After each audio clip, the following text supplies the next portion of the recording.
Dạ, đây lại. Dạ, đây em ơi.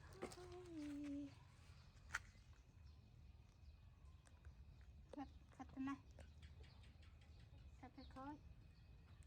Thôi khơi. Coi ở chọm mở. Coi. Ê, trời gì ạ.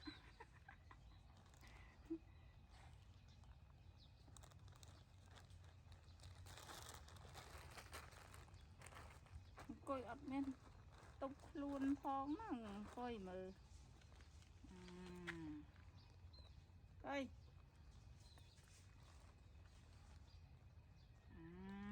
Đây đùa tam nâng ngoan.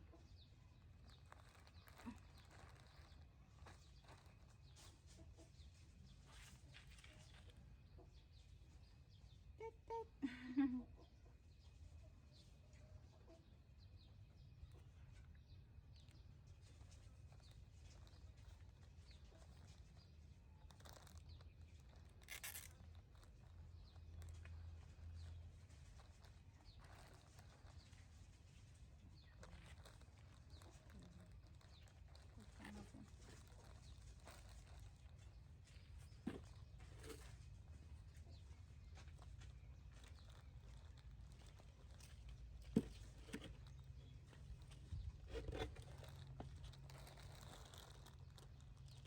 Mà.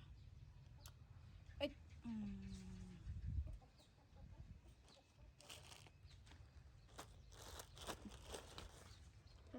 Cây. Thì giờ uất rồi.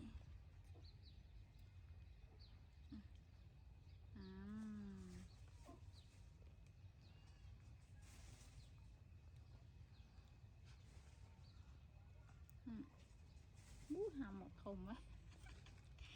Ngại nha.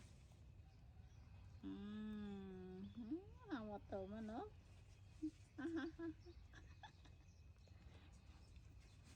Cái ấp tròn cái màn xanh. Ăn đến cái chua chất khấu hay là nó cái chua chất nó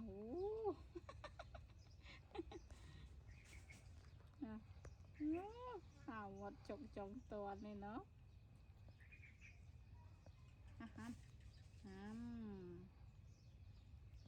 nhá.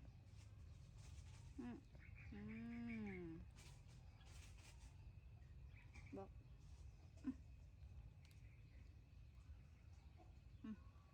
Năm.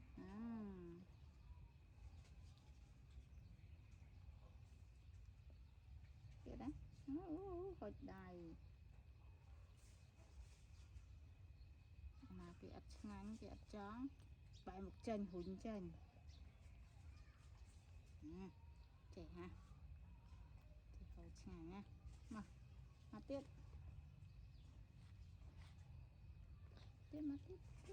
Tiếp thăm.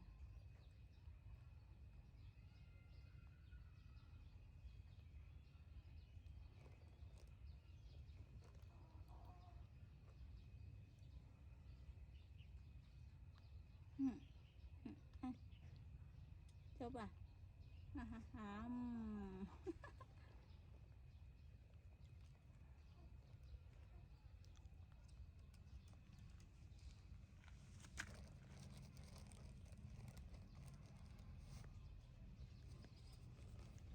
con.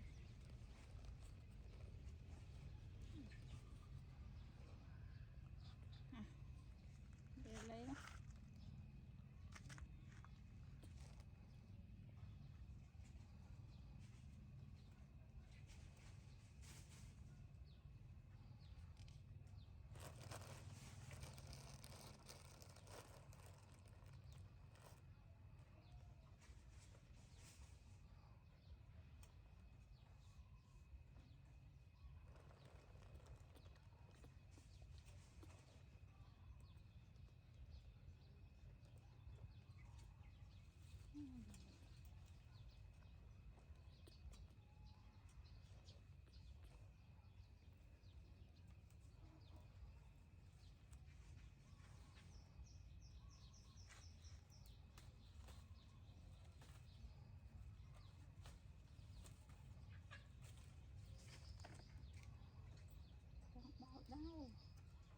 đó ra này ít lực đài xịt đây đó ra này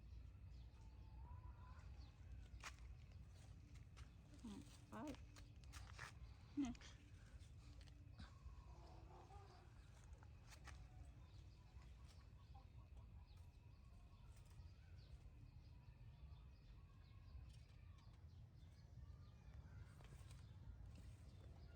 đây đó thật riêng nó Trên ca. đây thì của món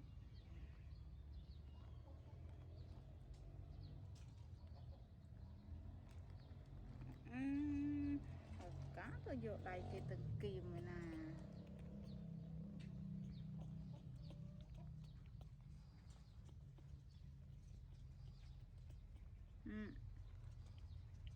đây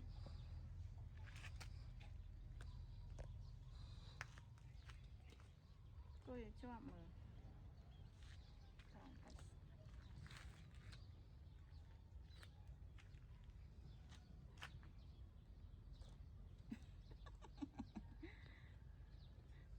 không đây ở đây nè